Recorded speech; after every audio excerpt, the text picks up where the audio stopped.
नाजरीन, सदाकत news network में कैसर रजा हुसैनी का सलाम। आइए आपको एक खास खबर की तरफ मुतवज्जो। इस अहाते में कभी प्रिंस अली खान चैरिटेबल अस्पताल हुआ करता था।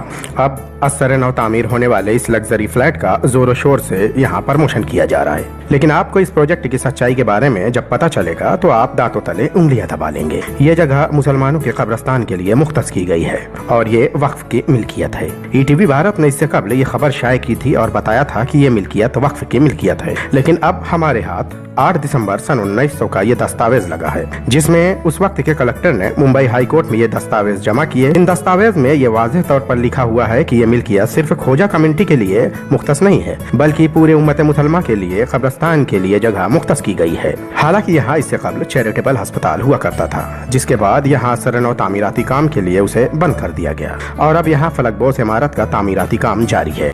हज़रत प्रिंस अली खान जो हॉस्पिटल है जिसका तामीराती काम जारी है, इसको लेकर आपने कुछ दस्तावेज हासिल किए हैं। क्या है इन दस्तावेज में? प्रिंस अली खान की तारीख क्या है इसमें? मैंने जो है पहले चैरिटी कमिश्नर के अंदर केस फाइल किया था, क्योंकि इलीगलिटी बहुत हो रही थी। फिर वहाँ मेरा रिजेक्ट हुआ। अब इन लोग बड़े लोग हैं तो उसके सामने हम तो लड़ नहीं सकते। मैंने वो सब दस्तावेज जो निकाले बॉम्बे हाई कोर्ट से वहाँ से, तो उसके अंदर खुला लिखा हुआ है कि भाई ये बरियल ग्राउंड के लिए है, और उसके अंदर लिखा हुआ कि other religion for the Mohammedan community और इस्माइली कम्युनिटी सबके लिए है ना।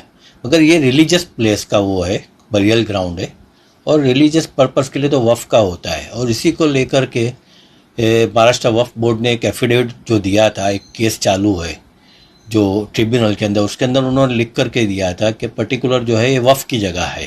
ये किसने लिख के दिया? ये कलेक्टर का जो है, ये अपना उस जमाने के जो कलेक्टर का था वो है। कंसर्न डिग्री है, बॉम्बे हाई कोर्ट के अंदर कंसर्न डिग्री फाइल हुई, कंसर्न टर्म में, उसी के हिसाब से वो है। मसला ये है कि बोर्ड जो है इस पर जरा भी तवज्जो नहीं रही। हो सकता है कि इन्फ्लुएंस में हो।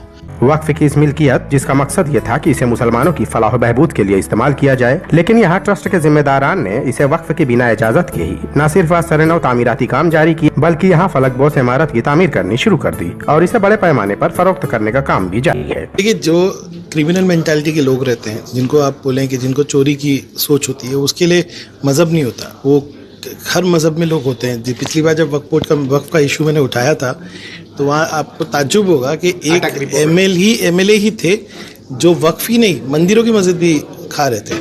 तो ऐसा कुछ नहीं है। वक्फ बोर्ड क्यों बनाए? हिंदू हो, मुसलमान हो, कोई भी हमारी प्रॉपर्टी को एनक्रोच करता है, उसको प्रोटेक्शन करने का काम वक्फ बोर्ड का है। ऐसे लोग तो हर समाज में होंगे, लेकिन हमारी जो जिम्मेदारी हमको पूरी करनी चाहिए। जबकि सुप्रीम कोर्ट के हुक्म के मुताबिक इस मिल्कियत को रिडेवलपमेंट करने के लिए मना किया गया है, लेकिन सुप्रीम कोर्ट के इस हुक्मनामे को BMC और महाडा ने बालाए ताक रखकर इसे असरनौ तामीर करने की इजाजत दे दी है। इस मिल्कियत को बचाने वाले मुसलसल कोशिश कर रहे हैं, लेकिन BMC और महाडा ने सुप्रीम कोर्ट के फरमान को अहमियत न देते हुए इसे पेशावराना तरीके से रिडेवलपमेंट करके इसे बेच रहे हैं। हैरानी इस बात की है कि अब तक इस मामले को लेकर महाराष्ट्र वक्फ बोर्ड भी संजीदा नहीं है। हालांकि उन्होंने हलफनामे में यह वाज़ेह कर दिया है कि यह वक्फ की इमलाक है, लेकिन आज तक इस जगह का जायजा लेने की भी जरूरत वक्फ बोर्ड के अफसरान और जिम्मेदारान को नहीं हुई। और इसके ऊपर जो भी एक्शन लेना है, इसकी पूरी इंक्वायरी करके, चौकसी करके, ये भी और इसके अलावा भी ऐसे कुछ मामले हमारे सामने आएंगे तो इंशाल्लाह हम उसके ऊपर कहीं कोताही नहीं करेंगे। हमने कई FIR की है, बीड़ में FIR हुआ, पूना में FIR हुआ। जो कुछ भी ऐसा इंकरेज करता है और वक्फ की मिल्कियत को ताबा लेके उसका गैर जरूरी इस्तेमाल कर रहा है, उसको कार्रवाई करने के लिए बोर्ड पूरी ईमानदारी से कोशिश करेगा। सिर्फ कार्रवाई नहीं करेंगे, उन पे FIR भी करने का काम करेंगे। यही सबब है कि बड़े जोर शोर से यहाँ तामीराती काम जारी है। सदाकत अखबार सिर्फ अखबार ही नहीं, आपका दोस्त भी है।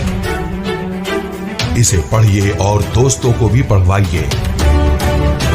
ताजा अपडेट के लिए देखते रहिए सदाकत न्यूज नेटवर्क। हमारे चैनल को लाइक कीजिए, सब्सक्राइब कीजिए और शेयर कीजिए।